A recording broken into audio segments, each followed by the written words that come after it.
तो चलो आज हम लोग को पढ़ना है क्या चीज़, समांतर श्रेणी, जिसको क्या बोला जाता है इंग्लिश में, अर्थमेटिक प्रोग्रेशन, और शॉर्ट फॉर्म में इसका नाम है एपी। कोई जानता है आप लोगों में से क्या होता है एपी? चलिए कोई बात, हम आपको कुछ बात बता रहे हैं, आप ध्यान से समझिएगा ऐसा होता है कि नहीं। जैसे देखो एपी का मतलब यहाँ पे हम लोग ये समझेंगे कि एक तरीके का पैटर्न जो कि हमारे नेचर में भी देखने को मिलता है। जैसे आप मकई देखे होंगे, देखे हैं कि नहीं, वहाँ पे क्या होता है, सब में एक ही टाइप का दाना रहता है, ऐसे लाइन बाय लाइन, फिर एक खंड छोड़ के फिर, समझ रहे हो। या तुम कभी खेत में देखना कियारी बनाया जाता है, जैसे गन्ना जब रोपा जाता है तो ऐसे करके ऐसे करके ऐसे करके सब में एक ही टाइप का एक दिखता है शेप। और आप कभी जो है सीढ़ी देखिएगा, ठीक है, सीढ़ी में आपको क्या देखने को मिलेगा कि ये मान लीजिए एक सीढ़ी है, तो जैसे जैसे ऊपर जाइएगा ना, ये डंटी है उसका जिसमें हम लोग पैर रख के चढ़ते हैं, खास करके जो है समियाना वाली जाती है, टेंट वाला, ब्याह वाला, याद है, इसी टाइप का ना रहता है जी। जैसे जैसे ऊपर जाओगे पतला होते जाता है, तो इनके बीच का जो दूरी होता है ना वो लगभग क्या होता है, सेम होता है। और जैसे मान लो ये 10 सेंटीमीटर का है तो अगला 8 सेंटीमीटर का हो जाएगा, उसका अगला 6 सेंटीमीटर का हो जाएगा, यानी सेम रेट से क्या होगा, घटते जाएगा। अगर ऊपर से नीचे होगा तो सेम चीज़ से क्या होगा, बढ़ते जाएगा। अगर ये 2 है तो हो सकता है 6 सेंटीमीटर हो, एक बात हो रहा है, ये हो सकता है आपको कितना 8 सेंटीमीटर हो। इस तरीके का एक पैटर्न, यानी एक आपको वहाँ पे फिक्स चीज़ क्या होगा दिखने को मिलेगा कि या तो जुट रहा है या घट रहा है। और इसी तरीके का एक पैटर्न होता है, जैसे आपको मूवी भी देखिएगा ना, ठीक है, तो उसमें एक होता है साइको किलर। क्या होता है? Psycho killer. आगे जैसे बचपन में उसको मान लो किसी बात का तकलीफ हो गया, ठीक है, या आगे चल के बड़ा ही हुआ, उसको लगा कि दुनिया यार मेरे साथ बहुत जाप्ती कर रहा है ना, दुनिया मेरे हिसाब से नहीं चल रहा है, चाहे घर वाला मेरे हिसाब से नहीं चल रहे हैं, तो वो धीरे धीरे क्या होगा, डिप्रेस हो जाएगा। उसके बाद उसके भीतर आ गया एक शैतानी दिमाग, और वो अपने डिप्रेशन को निजात पाने के लिए, जो कि उसे निजात नहीं पाना है, लेकिन उसको वो करके खुशी मिलेगा, वो क्या करेगा, मारना शुरू करेगा। अलग अलग तरीके से मारेगा, मतलब अलग अलग जगह पे मारेगा, लेकिन तरीका एक ही होगा। गलती बोल दिया है, तरीका एक ही होगा। जैसे मान लेना उसका क्या शौक है कि हमको पकड़ना है, किसी को हथौड़ा उठाना है और सर पे मारना है, बम बम मार के एकदम खरबूजा की तरफ फोड़ देना है, ठीक है। तो जिसको मारेगा वैसे ही मारेगा। जैसे अभी हम एक मूवी देख रहे थे कल, ठीक है, तो उसमें क्या था ना, उसका मारने का क्या सीक्वेंस था, बचपन में जो है कुछ अन्याय हुआ था, उसके साथ नहीं हुआ था, मैंने उसकी बहन के साथ हुआ था, और जिसको देख के वो काफ़ी ज़्यादा जो है मतलब कि दुखी हो गया, डिप्रेस हो गया, और उस चीज़ का वो बदला लेने लगा। किससे? तो जैसे उसकी बहन सीखती थी म्यूजिक, ठीक है, तो म्यूजिक सीखती थी तो उसके पापा को नहीं पसंद था, तो वैसे सारे लोग को चुन चुन के मारता था, जिसके पापा यदि कोई म्यूजिक सीख रहा है और वो क्या कर रहे हैं, विरोध कर रहे हैं, तो उसका मारने का डिजाइन क्या था कि ऐसे हाथ पैर बांध देता था तार कांटी से, और शरीर में लगभग 55 घाव का निशान देता था, हर जगह फोड़ फाड़ छेद हाथ, समझ रहे हो। तो जिसको मारता था वही एक पैटर्न था। तो एक अब जो पुलिस है वो छानबीन करता है तो उसको थोड़ा सहूलियत होता है पता लगाने में कि यार ये बंदा कोई एक ही है, लेकिन वो बड़ी स्मार्ट होता है, सब जल्दी धराता नहीं है सब, लेकिन क्या कीजिएगा, पकड़ाना तो ये है, ठीक है। अरे तो इस तरीके का वहाँ पे एक पैटर्न मिलता है, जिसके क्लू जो है मतलब ये पता चलता है कि ये बंदा कोई एक ही कर रहा है, ठीक है। वो किसी को मार देगा, ऐसा नहीं है कि मतलब आप उससे मिले हो चाहे दूसरे, बस खाली दूर से ऑब्जर्व करेगा, अच्छा ये हमको पसंद नहीं आ रहा है, चलो अगला बारी तुम्हारा है, ठीक है। तो एपी में क्या होता है कि यहाँ पे तो थोड़ा मैथमेटिकल चीज़ है, तो हम लोग किसी खास चीज़ को देखेंगे, वो खास चीज़ क्या है, बहुत आसान है, आप समझ जाइएगा। जैसे आप यहाँ पर कुछ चीज़ों को लिखना शुरू करते हैं, जैसे मान हम यहाँ पर लिखे 1 2 3 4 5 6 7 8 9, ठीक है, फिर लिखे 2 4 6 8 10 12 14 16। क्या तुम बता सकते हो कि हर एक अगला नंबर क्या जोड़ने पे, जैसे 1 के बाद आया 2, 2 के बाद आया 3, तो इसमें तुमको क्या दिख रहा है कि सर यदि 1 में 1 जोड़ रहे हैं तो 2 मिल रहा है, फिर 2 में 1 जोड़ रहे हैं तो 3 मिल रहा है, 3 में 1 जोड़ रहे हैं तो क्या मिल रहा है, 4 मिल रहा है, ठीक है, 4 में 1 जोड़ रहे हैं तो 5 मिल रहा है। नीचे देखा जाए 2 में 2 जोड़े 4 मिला, 4 में 2 जोड़े 6 मिला, 6 में 2 जोड़े 8 मिला, 8 में 2 जोड़े 10 मिला, ठीक है। इस तरीके का तुम देख सकते हो कि यहाँ पे एक फिक्स नंबर है, जिस ऊपर वाले में नीचे वाले में भी, जिसको जोड़ने के बाद उसका अगला स्टेप तुमको क्या हो रहा है, मिल जा रहा है। क्या हो रहा है, अगला स्टेप मिल जा रहा है। ये एक सीक्वेंस है। सीक्वेंस मतलब क्या होता है, 1 के बाद 1, जैसे 5 के बाद क्या आएगा 6, 6 के बाद क्या आएगा 7, इस तरीके का एक सीक्वेंस बना हुआ है, ठीक है। ये जैसे डॉट डॉट लगा दिया तो अनंत तक जाएगा, अगर हम यहाँ पे छोड़ देते तो यहीं तक आता, 9 तक ही रहता, ठीक है। तो ये जो चीज़ है ना, यही हमारा क्या कहलाता है, एपी, समांतर श्रेणी। ये क्या कहलाएगा, समांतर श्रेणी, क्योंकि आप इसमें देख सकते हैं कि हर एक अगला नंबर प्राप्त करने के लिए उसमें एक फिक्स राशि को जोड़ा जा रहा है। जैसे 2 और 1 और 2 के बीच में क्या जोड़ा गया है, 1, 2 और 3 के बीच में क्या जोड़ा गया है, 1, इसी तरह 2 के बाद मिला है 4, 4 के बाद 6, 6 के बाद मिला है 8, ठीक है। ऐसा जब 2-3 हम स्टेप आगे ऑब्जर्व किए हैं, देखें तो हमको समझ में आ गया है कि यार इसमें तो एक खास चीज को जोड़ के हर बार उसका अगला हम लोग प्राप्त कर ले रहे हैं। जैसे एग्जाम्पल अब तुम लोग बताओगे, मान लो यहाँ पे 3 है, तुम बताओ अब यहाँ पे एक बॉक्स है, तुम्हारे हिसाब से यहाँ पे कौन सा नंबर आना चाहिए, तुम्हारे हिसाब से यहाँ कौन सा नंबर आना चाहिए, क्या आना चाहिए, 9। भाई क्लियर दिख रहा है सर, यहाँ पे 3 है, 3 के बाद आया 5, 5 के बाद आया 7, यानी अच्छा सर हर बार 2 जुड़ रहा है, तो ठीक है, अगला बार क्या होगा 9 होगा, कोई दिक्कत, कोई दिक्कत नहीं सर, ठीक है। यहाँ पे बताइए क्या होना चाहिए, 13, क्या होना चाहिए 13, समझ में आ रहा है, ओके। अब नेक्स्ट यहाँ पे बताओ क्या हुआ है, घट रहा है सर, पहले 8 था, फिर 6 हो गया, फिर 4 हो गया, फिर 2 हो गया, फिर 0 हो गया, फिर -2, अच्छा। जैसे जैसे आगे बढ़ रहे हैं 2 का क्या हो रहा है, घटाव हो रहा है, 2 घटाया जा रहा है, ये भी एपी है कि नहीं। चलो नेक्स्ट, ये बताओ क्या ये एपी में होगा 1 3 7 9 11? हाँ होगा? नहीं होगा सर। 1 के बाद 2 जोड़े तो 3 मिला, 3 के बाद सर 2 जोड़े तो 5 मिलना चाहिए, आप तो 7 लिखे हैं। 7 के बाद 9 है, 9 के बाद 11 है, तो वो सब तो ठीक है। इधर भी थोड़ा ठीक दिख रहा है, इधर भी, लेकिन बीच में गड़बड़ा गया थी, नहीं होगा एपी। तो एक खास राशि को जोड़ने के बाद यदि अगला नंबर मिल रहा है, फिर वही उसी को जोड़ के अगला मिला, फिर उसी को जोड़ के अगला मिला, या उसी को घटा के अगला मिल रहा है, तो हम लोग बोलेंगे कि यस ये एपी में है। क्लियर हो रहा है कि नहीं? अभी और भी हम चीज आपको समझाएंगे, अभी बस ये टेलर चल रहा है। चलिए अब ये आप लोग बताइएगा एपी में है कि नहीं, क्या ये एपी में होगा?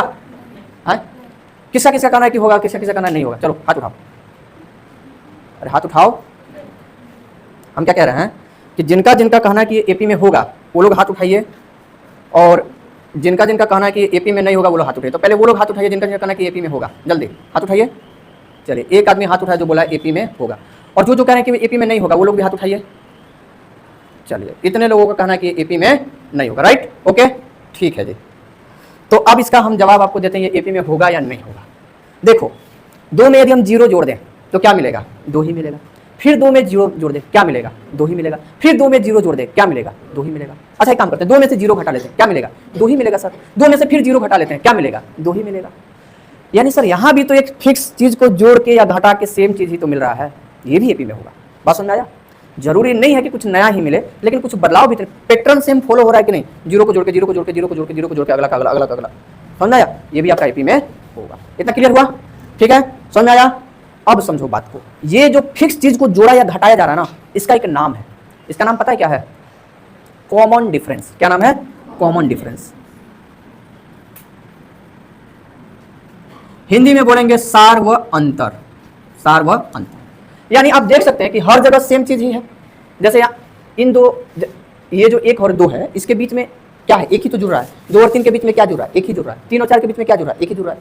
तो ये जो अंतर है ना, तुम ये शुरू से लेके अंत तक सब जगह देख लो, क्या है? समान है। क्या है? अंतर समान है। यानी एक एक ही जोड़ के अगला मिल रहा है। 2 2 जो ही जोड़ के उसका अगला मिल रहा है। यहाँ पे भी 2 2 ही जोड़ के उसका अगला यहाँ पे 2 2 घटा के उसका अगला मिल रहा है। तो इसलिए इसका नाम पड़ गया सार व अंतर, यानी सभी जगह जो अंतर है वो क्या है? समान है, और इसीलिए ये एपी में है। ठीक, अब समझिए जो सबसे पहले आता है ना, चाहे मान लीजिए जितना भी आपको दिख रहा है इसका एक नाम है, टर्म है। ये सब क्या है? टर्म है।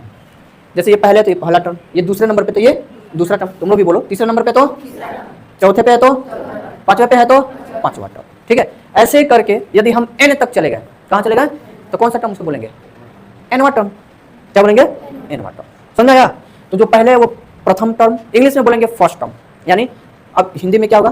तो ये हो जाएगा प्रथम पद, द्वितीय पद, तृतीय पद, चतुर्थ पद। ठीक है, ऐसे करके हम लोग उसको बोल सकते हैं। क्लियर हो रहा है कि नहीं बताइए? चलिए देखो यहाँ पे हम क्या कर रहे हैं। ठीक है, एक फिर से हम एपी लिख रहे हैं, और इसमें हम अब लोग कुछ चीज़ों को जानेंगे, आप समझिएगा।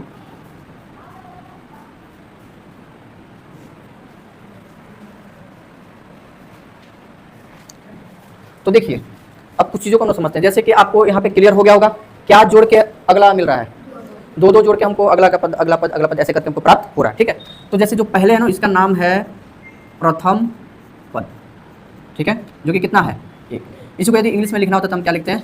First term. क्या लिखते हैं? First term.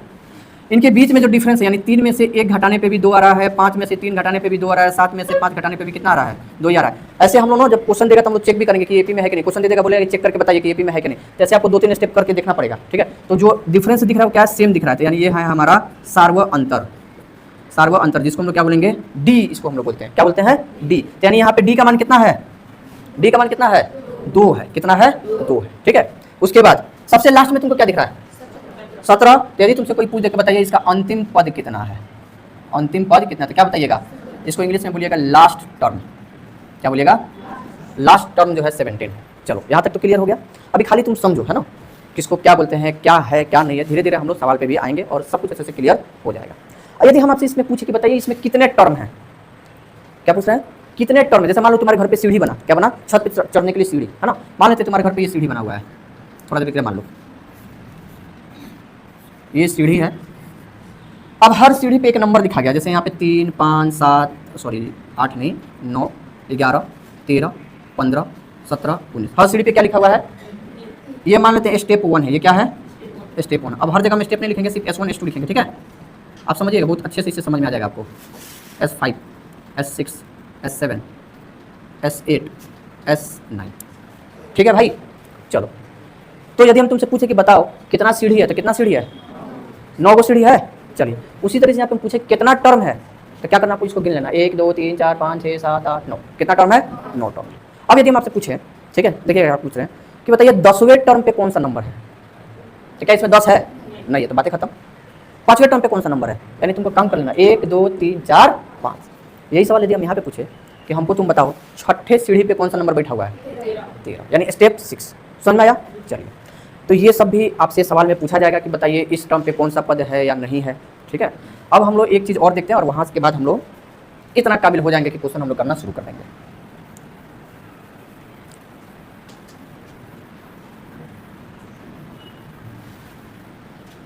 इसका एक फार्मूला भी होता है, जनरल फार्मूला। यहाँ पे हम कुछ लिख रहे हैं, ठीक है, जैसा कि तुमको इतना तो पता चल गया कि यदि एपी बनाना है तो सेम चीज़ को बार बार क्या करना पड़ता है? ऐड करना पड़ता है। 5 है, 5 के बाद हम 10 लिखे हैं, फिर 15 लिखे हैं, फिर 20 लिखे हैं, फिर 25 लिखे हैं, फिर 30 लिखे हैं, और इस तरीके से मान लीजिए हम बहुत दूर तक, या फिलहाल अभी यहीं तक छोड़िए। तो आपको इतना पता चला ना कि सर हर एक स्टेप में आप क्या कर रहे हैं। जैसे 5 में आप 5 जोड़े तो 10 मिला है, अब 10 में आप 5 जोड़े तो 15 बना है, फिर 15 में आप 5 जोड़े तो 20 बना है। ठीक, तो इसी तरीके से तुम समझना, यहाँ पे ए है और हम डी जो है हम सब में क्या करना चाहते हैं? जोड़ना चाहते हैं। यहाँ पे क्या लिखेंगे? ए प्लस डी।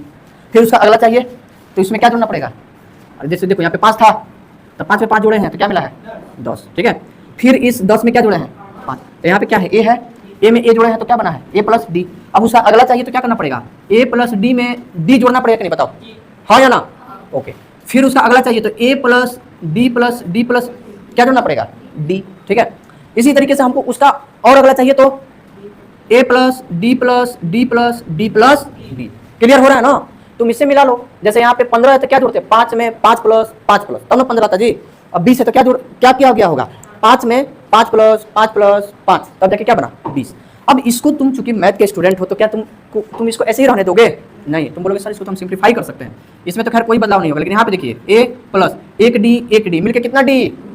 2D। फिर देखिए एक डी को डी 3D, फिर कितना डी है? 4। ये जो तुम देख रहे हो ना, ये बन जाता है एपी का एक जनरल टर्म बन जाता है। ठीक है, फॉर्मूला भी हम बताएंगे, लेकिन आप जब सवाल अब आप देखिएगा ना तो इसी तरीके का सवाल रहेगा। किसी एपी को यदि हमको लिखना है तो हम लोग ऐसे ही लिखेंगे, यानी प्रथम पद को हम क्या लिखेंगे? ए। द्वितीय पद को हम लिख सकते हैं ए प्लस डी। तृतीय पद को क्या लिख सकते हैं? ए प्लस 2D। समझे? यानी आप समझिए, A1 को हम लोग लिखते हैं प्रथम पद को ए, क्या लिखता है? ए। A2 को हम लोग लिखते हैं ए प्लस डी द्वितीय पद। A3 को हम लोग किससे दिखाते हैं? ए प्लस 2D। तुम देख रहे हो एक का क्या है? कमी आ रहा है। A4 को क्या लिखोगे बताओ? एक घटा के, A4 है तो यानी एक घटाएंगे तो क्या लिखेंगे? ए प्लस 3D। तुम सोचोगे कि सर ऐसा क्या हो रहा था, ऑलरेडी एक तो जोड़ दे रहे हो ना, तो इसीलिए यहाँ पे सिर्फ कितना लिखना है? 3D ही लिखना है। अब यदि हम दे दें कि A6 तो इसको आप क्या लिखिएगा? ए प्लस 5D। वेरी गुड, कुछ नहीं करना है भाई, बस ए को कम कर देना है। जैसे 7 गो ए है, A7 मतलब क्या? ए 7 बार आया होगा, यानी 7 बार उसको जोड़ा गया है। ठीक है, तो ए को जब लिख दिए पहले ही, तब कितना और 6 को ना। ठीक है, और जोड़ते क्या है तो इनके बीच का जो अंतर होता है उसी को जोड़ देते हो तो अगला टर्म मिल जाता है। ठीक है, तो इसलिए A7 को हम लोग क्या लिख सकते हैं? ए प्लस 60। अब यहीं से देखो फार्मूला बनेगा, क्या बनेगा? फार्मूला। यानी तुम इतना तो समझ गए दोस्त कि सर देखिए यहाँ पे जब आप A7 लिखे हैं ना तो इसका मतलब आप क्या किए हैं? कुछ ऐसा किए हैं। A7 है तो आप क्या कर रहे हैं कि पहले तो ए लिख दे रहे हैं, बोलो हाँ या ना। उसके बाद 7 है तो आप 7 में से क्या कर रहे हैं ना? एक घटा दे रहे हैं, और इसमें किससे गुना कर दे रहे हैं? डी से, राइट। तो सर हम लोग तो मैथ के स्टूडेंट है, बेवकूफ़ तो बना नहीं पाइएगा, 7 में से एक जाएगा तो कितना आएगा? 6 आएगा, और इसी को आप क्या लिख दिए? 60। बोलो क्लियर हुआ? तो दोस्त यदि हम तुमको ये बोले कि हमारे पास an है, क्या है? an, इसको कैसे लिखोगे? कौन कौन लिख सकते हो बताओ? क्या होना चाहिए? छोड़ो ना क्या आएगा नहीं आएगा, ये बताओ होगा क्या? तो an है तो सर कुछ हो ए तो आएगा ही, है ना? किसी के मन में आ रहा होगा कि सर हम तो यही सोचे थे कि सर जानते क्या करेंगे? n-1 कर देंगे। कैसे? आप यहाँ पे 7 था तो 7-1 कर दिया। अगर सर यहाँ पे 8 होता तो आप क्या करते पता है? a प्लस 8 माइनस 1 डी से गुना कर देते, ये कितना हो जाता? a plus 70। तो सर यहाँ पे जब an है तो उसको भी तो हम ऐसे लिख सकते हैं a plus n-1 into D, और ये बन गया आपका एक फार्मूला। ये ऐसा फार्मूला है कि हम आपसे जैसे पूछ देंगे, बताइए छठा नंबर पे कौन सा नंबर बैठा है, छठा पद पे मैंने कौन सा नंबर है, तो आप बता पाएंगे। ये भाई किसको किसको समझ में आया है? हाथ उठाओ। चलिए कोई बात नहीं, चलो वो समझा ना। अच्छा नोट तो आप लोग कुछ किए नहीं ना? कोई बात नहीं, नोट नहीं हुआ, इट्स ओके। ठीक है, बात है समझना। ठीक है, इसका कुछ खास परिभाषा नहीं मिलेगा, ये फार्मूला है और कुछ चीज़ों को जान लेना है, तो अभी हम फिर से आपको बता देंगे, टेंशन मत लीजिए। ठीक है, चलो देखो हम 2 AP लिखे हैं और इन दोनों एपी से हम लोग कुछ कुछ सीखेंगे, ठीक है। और इसके बाद जो है हम लोग इतना मैंने सीख जाएंगे कि क्वेश्चन हम लोग कर सकते हैं। कौन सा? एक्सरसाइज 5.1, ठीक है। सबसे पहले या यदि इस एपी को हम लोग देखें तो तुम देख सकते हो यहाँ पे आके ये समाप्त हो गया है। क्या हो गया है? समाप्त हो गया है। इस एपी का नाम है फाइनाइट एपी। क्या है? Finite AP. यानी 19 के बाद ये आगे नहीं गया। तो जो चीज़ निश्चित होता है, जो चीज़ क्या होता है? निश्चित हो। जैसे आपका 10th का एग्जाम, जैसे अभी आप 10th में, तो क्या आप सारा जीवन 10th में रहिएगा? नहीं। एक निश्चित है कि हाँ भाई इतना दिन तक 10th का क्लास चलेगा, उसके बाद एग्जाम होगा, पास होइए निकल जाइए, बात खत्म। ऐसा तो नहीं है कि अब सारा जीवन हम 10th में रहेंगे, ठीक। इसी तरीके से ये फाइनाइट है। अब इसमें कुछ चीज़ों को समझना, जैसे हम तुमको पहले भी बोले, जो सबसे पहले आता है इसका कौन सा नाम है? प्रथम पद। इसको हम लोग क्या बोलते हैं? प्रथम पद। इसको हम लोग दिखाएंगे A1 से। क्या दिखाएंगे? A1 से, या सिर्फ A भी लिख सकते हैं, ठीक है। और ये क्या है? हमारा 1 है। उसके बाद हम आपको बोले हैं क्या चीज़? सार्व अंतर। सार्व अंतर, जो कि इसमें तुमको ढूंढना है कितना है, बताओ। तो सार्व अंतर कैसे निकाला जाता है? उसके अगले पद में से, यानी देखो पहले ये है ना, तो ये तो A1 है, दूसरे पद पे A2 है, तीसरे पद पे A3 पे कौन है? 5 है, A4 पे 7, A5 पे, A6 पे, A7, A8, A9 और ये, ठीक है। तो सार्व अंतर निकाला कैसे जाता है वो भी हम आपको बताएंगे। फिलहाल देखिए आप यहाँ पे देख सकते हैं कि इनके बीच में कितना कितना का गैप है, सब में कितना जोड़ा जा रहा है, उसका अगला पद है 2, वही हमारा क्या है? सार्व अंतर, जिसको हम लोग डी बोलते हैं। यानी प्रथम पद को ए बोलेंगे और सार्व अंतर को क्या बोलेंगे? डी।